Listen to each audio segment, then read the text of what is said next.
Ojalá se convierta en un sindicato alguna vez, de paso. Esta iniciativa de la Red en Defensa de la Humanidad, capítulo Venezuela, es la que convoca este seminario internacional 2019, Rebelión Antineoliberal en Nuestra América.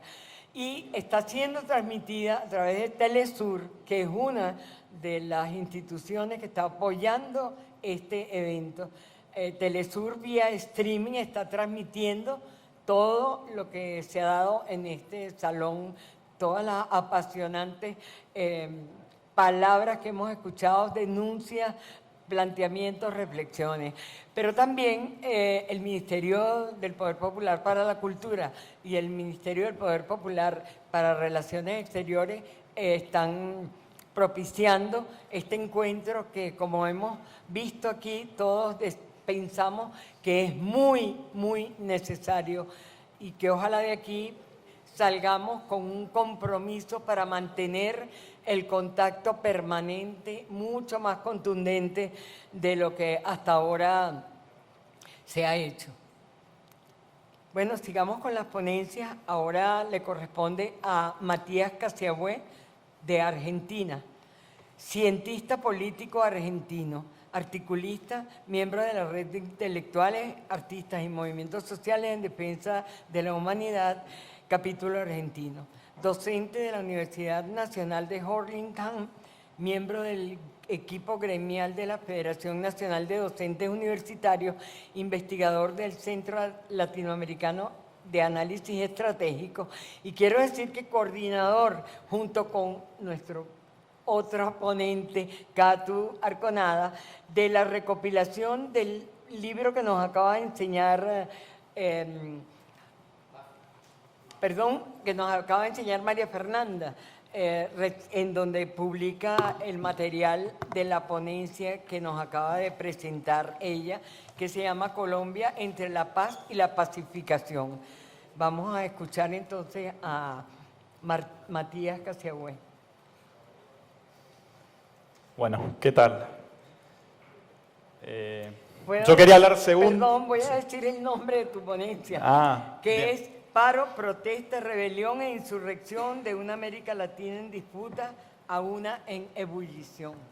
Bárbaro. Bueno, primero, antes que nada, un placer, una alegría inmensa poder estar en Caracas, poder estar en Venezuela, poder estar en la tierra de la revolución, en la tierra que es el epicentro geopolítico de América Latina, sin lugar a dudas, y centro principal, o uno de los centros principales de reflexión del libro que volvemos a mostrar. Quería comercializarlo un poquito y por eso hablar segundo.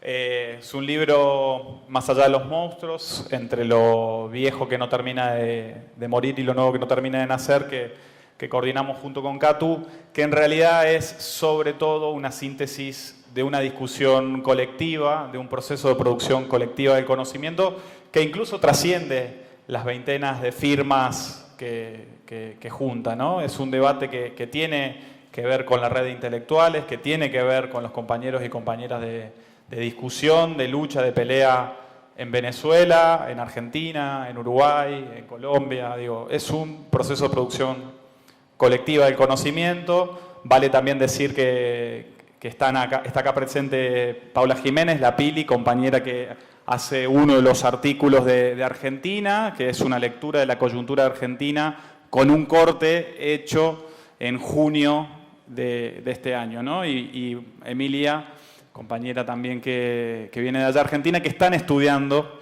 y están echando raíces y aprendiendo del proceso revolucionario y teniendo formaciones en defensa y en estrategia. Así que, digo, también para aprovechar, ambas son integrantes de la red. Pedro, te miro, para que les saques el jugo, las hagas trabajar un poco de manera gratuita. Así que, nada, súper disponibles. Voluntaria, exactamente. Un poco la ponencia, y espero no extenderme mucho, tiene que ver con un debate contenido en el libro. Y la verdad que el desafío de estar pensando este momento fue como complicado, ¿no? Nosotros cuando decidimos encarar el libro allá por noviembre del año pasado con Katu, decíamos, ok, vamos a tener un octubre caliente, eso es indudable. Hay 3 procesos electorales en 3 países centrales de América Latina. El balance que suceda, o los resultados electorales que sucedan en esas 3 elecciones van a dar un balance de poder distinto al conjunto de la región, y veníamos jugando con esta idea de el octubre caliente. La verdad es que nunca creíamos, se nos escapó un poco la liebre, que no era solo caliente este octubre, sino que efectivamente iba a ser un octubre en ebullición, ¿sí? Un relato hoy es cómico, que decidimos no, porque se nos hacía muy largo el libro, tiene más de 500 páginas, decidimos no integrar ningún artículo de Chile, pensando que ese proceso venía más complicado, y la verdad es que hoy termina siendo un epicentro del conflicto social y político y estratégico en la región, ¿no? Y en algún punto las reflexiones que voy a trabajar entran un poquito en la mirada de Chile, ¿no? Voy a ir leyendo y salteando para tratar de no aburrirlos, ¿no? Pero lo que hice para tratar de ordenar las exposiciones son 6 puntos de reflexión que pretenden ser una hoja de ruta para entender y sobre todo para discutir la etapa. Sin la discusión no hay un proceso de producción colectiva del conocimiento, que eso es lo más importante y lo más valioso. 1. El fundamento central del actual momento latinoamericano es la crisis que atraviesa el sistema capitalista. La madurez, quizás la vejez o el de capitalismo en descomposición, que tanto Paula como Katu trabajan muy bien en su libro reconocido, el Desde abajo, desde arriba. La madurez de ese capitalismo en su fase global transnacional, su crisis de sobreproducción y su brutal proceso de centralización y concentración de la riqueza a una escala planetaria son el basamento central de la actual situación regional. Por supuesto, no es el único fundamento, pero es quizás el primero al que nos tenemos que eludir, y que la verdad que el seminario internacional y la fundamentación del seminario internacional lo recuperaba muy bien. La crisis del capitalismo a una escala planetaria, las enormes disputas geopolíticas entre los diversos proyectos estratégicos de las distintas facciones de un tablero capitalista transnacionalizado, las disputas por el excedente social y por los recursos naturales, la aparición de un Estado transnacional que adopta una forma de red global institucionalmente no centralizada, y un creciente y enorme temor a la audacia emancipatoria de los pueblos de nuestra América, ¿sí?, de haber construido, por supuesto, esa década de oro latinoamericana, constituyen los factores que ordenan estratégicamente el tablero político regional. Los datos económicos internacionales señalan que la economía global está al borde de otro colapso. Las condiciones estructurales subyacentes que desataron la crisis en el año 2008 siguen vigentes. Estas condiciones incluyen niveles sin precedentes de desigualdad, de hambre, de desempleo, de especulación financiera y de endeudamiento público y privado. El detonante de una nueva crisis podría ser el estallido de otra burbuja bursátil, sobre todo en el sector tecnológico, el impago de la deuda pública por parte de los países del sur global, ahí aparece Argentina de manera indudable, ¿sí?, atacados esos países del sur global por las propuestas políticas que llevaron a un endeudamiento ficticio para montar modelos económicos del endeudar, hambrear, fugar. Otro riesgo certero es el de la catástrofe civilizatoria por un inminente crack ambiental y alimentario, y la profundización de una guerra mundial por partes, a la que aludió el propio Papa Francisco. La vergonzante, criminal y genocida desigualdad global se ha disparado a un ritmo vergonzante y geométrico desde el inicio de la crisis del 2008. De acuerdo a datos de Oxfam, el 1% de la humanidad controla más de la mitad de la riqueza, y el 20% más rico posee el 94,5% de la riqueza, mientras que el 80% restante de la humanidad, nosotros, apenas nos tenemos que conformar con el 5%. La gran recesión de 2008 marcó el inicio de una nueva crisis estructural de sobreacumulación. Las corporaciones están inundadas de un capital que no tienen suficientes oportunidades de invertir en la economía real de una manera rentable. Las ganancias corporativas se dispararon a raíz de la crisis del 2008 y han llegado a niveles casi récord, al mismo tiempo que los niveles de inversión corporativa han disminuido. ¿Sí? Algunas leyes del capitalismo están ahí, de las que hablara Marx. Punto 2. Una élite global le ha declarado la guerra a la humanidad. Una oligarquía financiera globalizada que ha roto los límites del Estado-nación de país central, obligándonos a redefinir la comprensión sobre el imperialismo, le ha declarado la guerra a la humanidad. Al lanzarse la globalización en los años 70 y en adelante, esa oligarquía financiera que autores como William Robinson, sociólogo norteamericano, describe como clase capitalista transnacional, logró eludir la intervención estatal en el mercado capitalista y socavar el estado de bienestar que había sido establecido luego de los años 30, de la crisis del 30. Esa oligarquía financiera global promovió una vasta reestructuración neoliberal en todos los países del globo y particularmente en América Latina. Esa misma clase parasitaria, transnacionalizada, encuentra en el modelo GAFAM un lugar donde invertir millones y millones de dólares del excedente. Cuando hablamos del modelo GAFAM estamos hablando del modelo de las tecnológicas, ¿sí?, que apalancan el proceso de la cuarta revolución industrial, el modelo de Google, Amazon, Facebook, Apple y Microsoft, ¿sí? Hace 10 años atrás, si uno agarraba el top mundial de las 10 empresas corporativas más grandes del mundo, encontraba centralmente bancos y empresas petroleras. 10 años después, lo que encontramos en el top 10 de esas empresas más importantes a nivel global son centralmente las empresas de las tecnologías de la información y la comunicación. Apple, según estadísticas de una amiga que también escribe un artículo en el libro, Rosa Miriam Elizalde, tiene un activo financiero equivalente al conjunto del PBI de toda África, ¿sí? Esa es la dimensión de la riqueza y el paquete accionario y el poder que esa economía, que esas acciones dan en esas empresas. Estas corporaciones transnacionalizadas buscan nuevas oportunidades de inversión en la construcción de ese Estado red global, donde el Estado profundo angloamericano y la OTAN son los instrumentos militares formales y donde se hacen visibles las dinámicas de acumulación por desposesión y acumulación por represión y guerra. Algo de eso recién Mafi nos comentaba de Colombia. Históricamente las guerras tienden a sacar al sistema capitalista de las crisis, mientras también sirven para desviar la atención de las tensiones políticas y los problemas de legitimidad de los estados y las democracias capitalistas. El presupuesto del Pentágono desde 1998 a 2011 se multiplicó o aumentó, mejor dicho, en un 91%. Los países del extenso sur global padecen entonces una guerra multidimensional.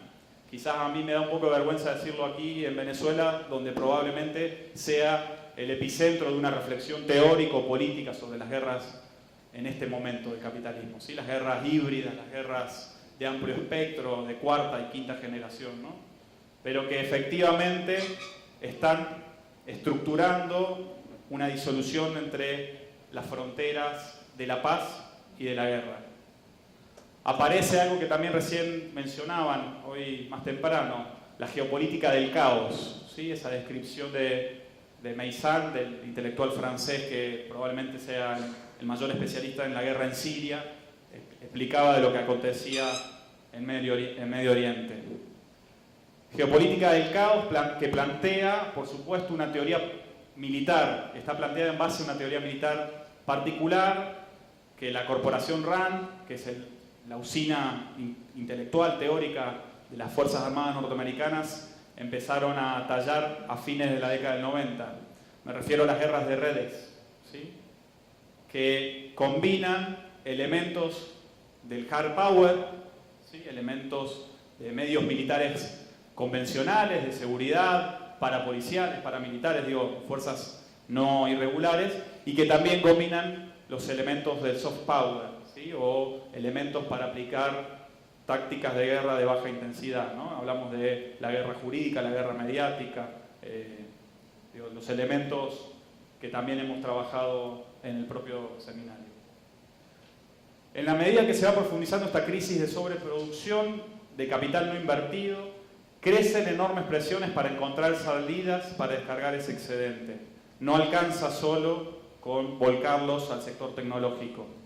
El trumpismo, Trump en Estados Unidos, y las ofensivas ultraderechistas regionales ponen en marcha propuestas neoliberales decrépitas al lado de movilizaciones sociales de características neofascistas, de sectores descontentos, empujados a ese descontento, que son a menudo pertenecientes a fracciones medias que son culturalmente globalizadas. Sin embargo, este neoliberalismo represivo termina con restringir aún más el mercado y por lo tanto agrava la crisis subyacente. La Latinoamérica insurgente y popular, que aparece ante nuestros ojos, inviste de un carácter de respuesta a ese neoliberalismo tardío que, a pesar de la revolución de las TICs, no consigue márgenes elevados de consenso social. Algo que sí ocurrió en los 70 con las dictaduras, algo que sí también ocurrió en los 90 con el consenso de Washington. 3. Esto no me voy a detener mucho. El estallido de la crisis del 2008 ha llevado al núcleo de poder angloamericano de esa oligarquía financiera transnacionalizada a cambiar sus objetivos geopolíticos para con nuestra América. Desde el estallido de la crisis económica del 2008, la oligarquía financiera global y su articulación con las élites regionales dejaron de apostar a la democracia justo al mismo tiempo en que nuestros pueblos lograban consolidarlas como una herramienta de organización con capacidad de otorgar niveles de reparación económica y justicia social para las inmensas mayorías de la región más desigual del planeta.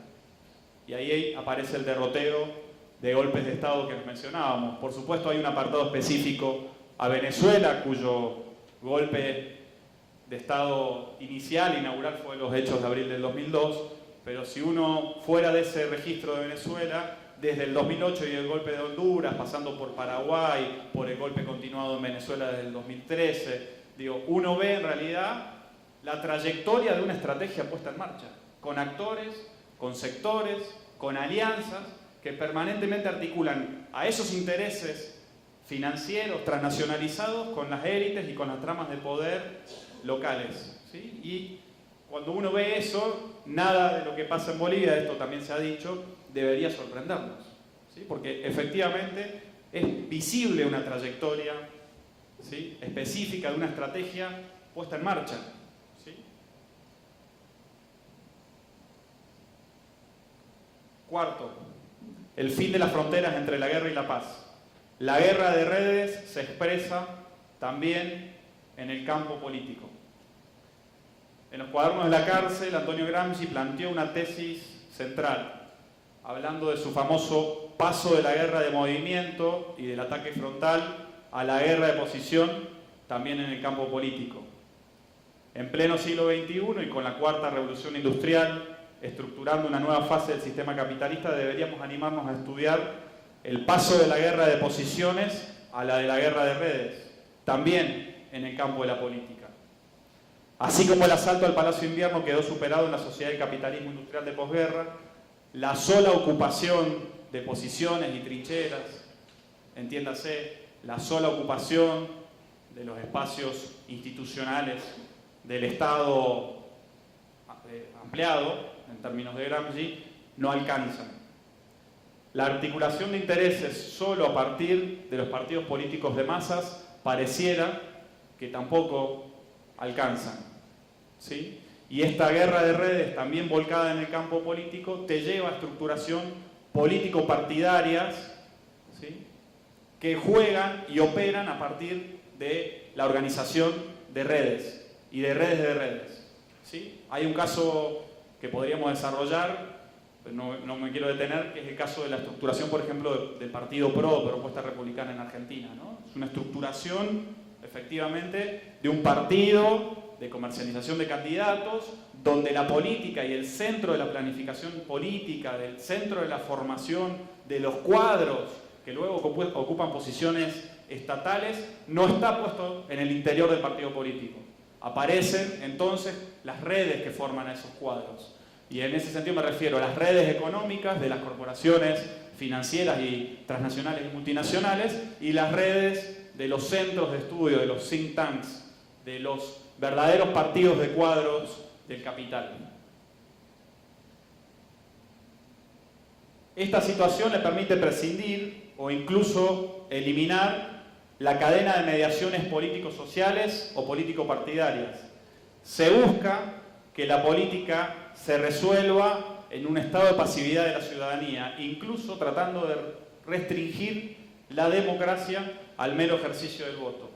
Se intenta reducir a la sociedad al ámbito del consumo, incluso también en la política. Esta reflexión es interesante también plantearla para el caso boliviano.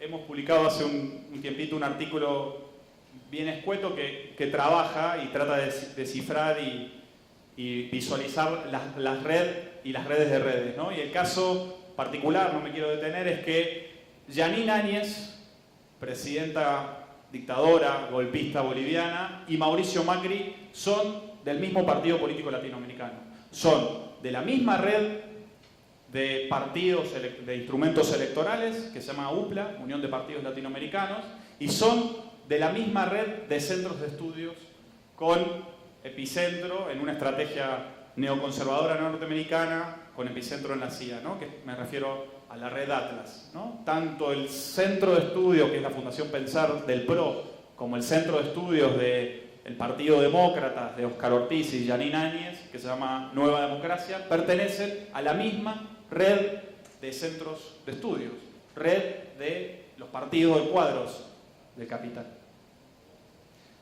Ahora, en este marco, y pensando las redes, también es interesante poder debatir en torno a una gran discusión que hemos estado teniendo. No la veo Paula Klachko por acá, pero ahí está, que es si todos estos paros, estas insurrecciones, estas grandes y profundas rebeliones que en este octubre, noviembre, en este fin de año en ebullición para América Latina, si efectivamente también no son aprovechadas en una dinámica popular. Si la construcción de redes también no es una dinámica que el propio campo popular latinoamericano también está aprendiendo, ¿no? Y la discusión de si hay una espontaneidad o hay una organización social que no se estructura de manera tradicional y que efectivamente se estructura trazando redes de solidaridad, ¿sí?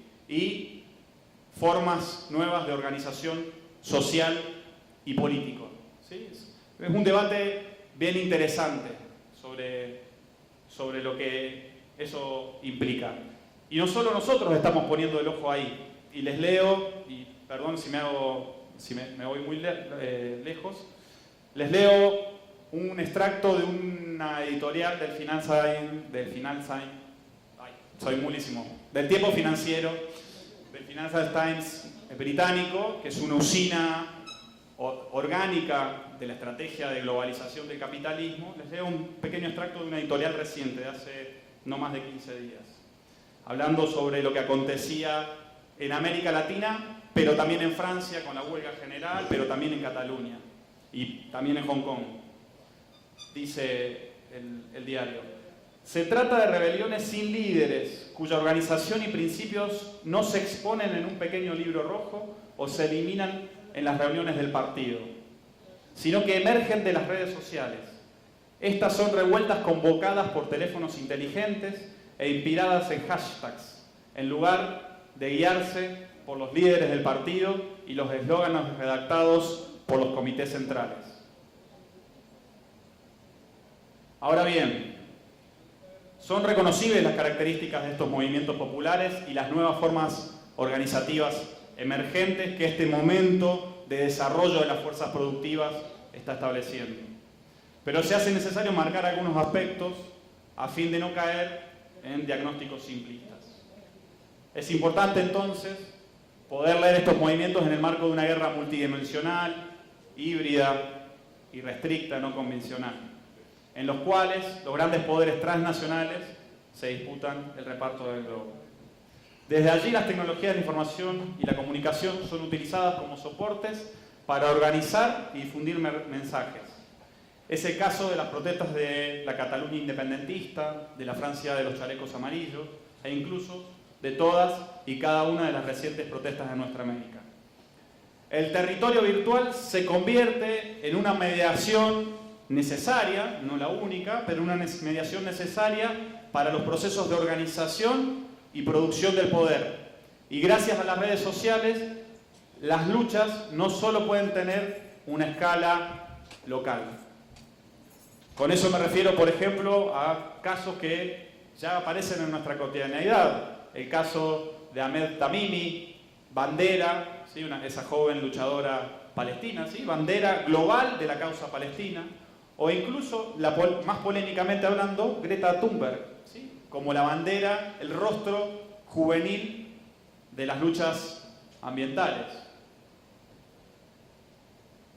Este proceso de organización desde las redes y construyendo redes nos permiten además intercambiar banderas, consignas e incluso movimientos tácticos para trabajar en el territorio local, como lo fue, por ejemplo, el uso de los punteros láseres en Chile para detener a los carabineros, luego de verlos en acción en las protestas de Hong Kong. ¿Sí? Eso es una unidad de registro maravillosa. La protesta chilena ya había estado desatada, vieron los punteros láseres usados para detener la represión en Hong Kong, y el movimiento social chileno y la lucha callejera chilena incorpora el uso de los punteros láseres para detener la represión y sostener la ocupación de plazas, la ocupación de calles. Las redes sociales, que por supuesto son regenteadas y manipuladas por las grandes transnacionales, pueden ser mediaciones y herramientas de un poder popular que necesariamente debe realizarse en las calles. Hay que tener claro que de los cuerpos brotará el poder, y para triunfar la insurrección debe tener direccionalidad clara y nunca abandonar la iniciativa. Estos paros, estos movimientos insurgentes, aparecen como grandes movilizaciones de personas llevadas a la arena política a ocupar las calles. Son movimientos sin líderes, visibilizados, y por más que se busquen las cabezas y se las reprima, el movimiento continúa de pie. Las revueltas sin rostro conducen a que sea difícil reprimirlas o negociar con ellas. Las concesiones no son suficientes para acaudillar tal movimiento insurgente. En el caso de Chile, el pueblo logró saltar el cerco mediático a través de las redes sociales, mostrando en videos los testimonios de la magnitud de la represión. Las acciones de calle que se producen, que se producen en una organización que trabaja profundamente esta estrategia de redes y se realiza en las calles, efectivamente tuvieron triunfos políticos estratégicos. Por ejemplo, la suspensión de la COP25 y la suspensión del foro de la PEC, y la suspensión incluida también de la final de la Copa Libertadores. Para los que somos futboleros también era una señal, ¿no? Una unidad de registro. Y en ese marco, pensar las nuevas tareas para los pueblos, ¿sí? Esta es el último punto y con esto termino. De lo local a lo latinoamericano, de lo latinoamericano a lo universal, las nuevas tareas para los pueblos. En un lugar donde las contradicciones se agudizan, pareciera que el tiempo político que vivimos vuelve a adquirir centralidad la vieja fórmula de oligarquía o pueblo y de imperialismo-nación. En el momento actual del capitalismo, los dos polos de esas contradicciones, de esas viejas contradicciones que supimos enunciar en los 60 y los 70, parecen haberse unificados. La oligarquía local se ha articulado indudablemente con el imperialismo, con la oligarquía financiera transnacionalizada. Y la patria, por supuesto, es solo pueblo. Y ese pueblo es pueblo trabajador. Por supuesto, estas mencionadas nuevas formas de lucha y organización se encuentran también en disputa. Pueden tener iniciativa popular o pueden estar disponibles para que las redes del capital las operen. ¿Sí? Entonces, me parece que hay una dimensión en torno al data capitalismo, a la economía de plataformas, al uso del Big Data y la inteligencia artificial, que el campo político de las izquierdas regionales tienen que necesariamente abordar. La historia de los pueblos ha demostrado que los paros, las protestas, las insurrecciones son un arte, donde es necesario ir conquistando triunfos cotidianos y seguir avanzando de uno a otro sin interrumpir la ofensiva contra el enemigo. Para que la toma del poder popular sea posible, deben existir condiciones que expresen un momento ascendente en términos revolucionarios. Gran actividad de la vanguardia del pueblo y mayores vacilaciones en sus enemigos. Partiendo de estos indicadores, pareciera que Chile aparece una enorme capacidad de las mayorías para sostener la movilización callejera, ejercitando día a día el músculo de la lucha y la organización. Los estudiantes y jóvenes forman las primeras líneas de la trinchera en los enfrentamientos callejeros contra los carabineros y las fuerzas de seguridad. Las mujeres dan victorias diarias con sus intervenciones denunciando un Estado represor y violador, que dan luego la vuelta al mundo. Los y las trabajadores van a huelga y el movimiento indígena sostiene su resistencia histórica. La clase media se moviliza como ciudadanía y legitima la lucha. Todo ello en un estado de ánimo que evidencia la pérdida del miedo y la predisposición de los cuerpos a la lucha. Chile despertó porque ya no hay nada que perder.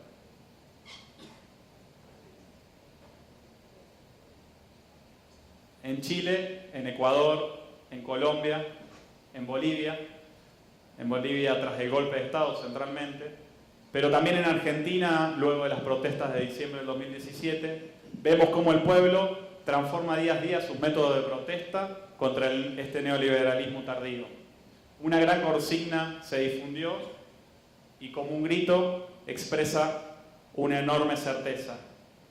Ni de izquierda ni de derecha somos los de abajo y vamos por lo de arriba. Muchas gracias.